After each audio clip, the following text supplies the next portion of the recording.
অগ্রযাত্রায় উনি আমাদের নেতা জনাব তারেক রহমান দিনরাত কাজ করে যাচ্ছেন।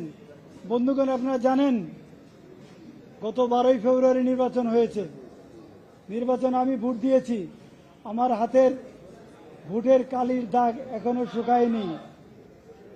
এই অবস্থায় ভোটের কালির দাগ না শুকানোর মধ্যে ইতিমধ্যেই জনাব তারেক রহমান ওনার প্রতিশ্রুতি অনুযায়ী অনেকটা প্রতিশ্রুতি বাস্তবায়নের জন্য দিনরাত পরিশ্রম করতেছেন। আমি আপনাদের কাছে অনুরোধ করব, সাংবাদিক বন্ধুদের কাছে, প্রিন্ট এবং ইলেকট্রনিক মিডিয়ার বন্ধুদের কাছে এবং দেশের আপামর জনসাধারণের কাছে আমি অনুরোধ করব, জনাব তারেক রহমানের এই দুর্গম যাত্রায় প্রতিটি মানুষ যেন ওনাকে আমরা সহযোগিতা করি। উনি যেভাবে দিনরাত পরিশ্রম করতেছেন, সেই পরিশ্রমটা কিন্তু ওনার ব্যক্তিগত কোনো লাভের জন্য নয়। কারণ উনি চাইলেই অনেক আরামে এসে ইউকেতে পুরো পরিবার নিয়ে স্বাচ্ছন্দ্যে লাইফ কাটাতে পারতেন।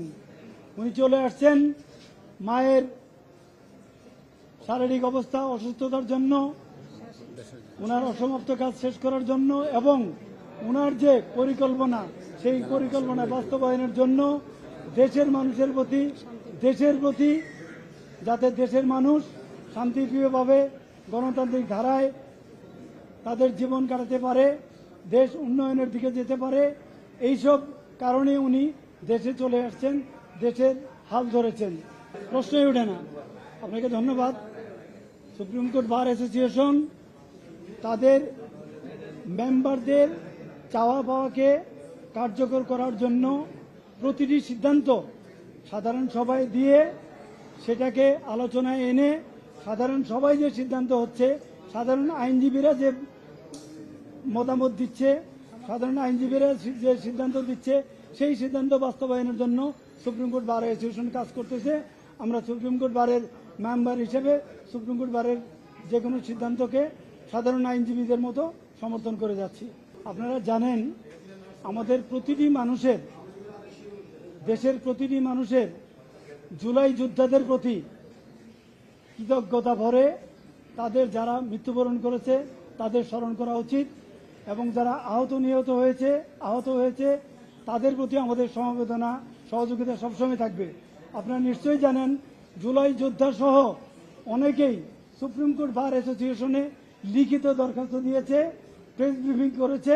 তারা বলেছে যারাই ইতিপূর্বে নিষিদ্ধ আওয়ামী লীগের প্যানেলে বা ব্যানারে নির্বাচন করেছে বা সমর্থন করেছে তাদেরকে যেন নির্বাচনে অংশগ্রহণ করতে, নিষিদ্ধ ঘোষিত আওয়ামী লীগের যারা আছে তাদেরকে নির্বাচনে অংশগ্রহণ করতে দেওয়া না হয়।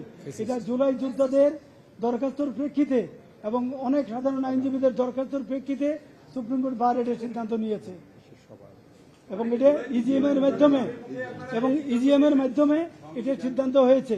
সুতরাং এখানে এটা নিশ্চিত থাকতে পারেন supreme court bar definitely July যোদ্ধাদের যে দরখাস্ত, তাদের যে আকুতি, তাদের যে আবেদন এবং তাদের পরিবারের যে আবেদন, সেই পরিবারদের আবেদনের বহিঃপ্রকাশের ক্ষেত্রে সুপ্রিম কোর্ট বার এই সিদ্ধান্ত নিয়েছে। কাজে এখানে সাধারণ আইনজীবীরা সেটাকে সমর্থন করেছেন। আপনাদেরকে ধন্যবাদ।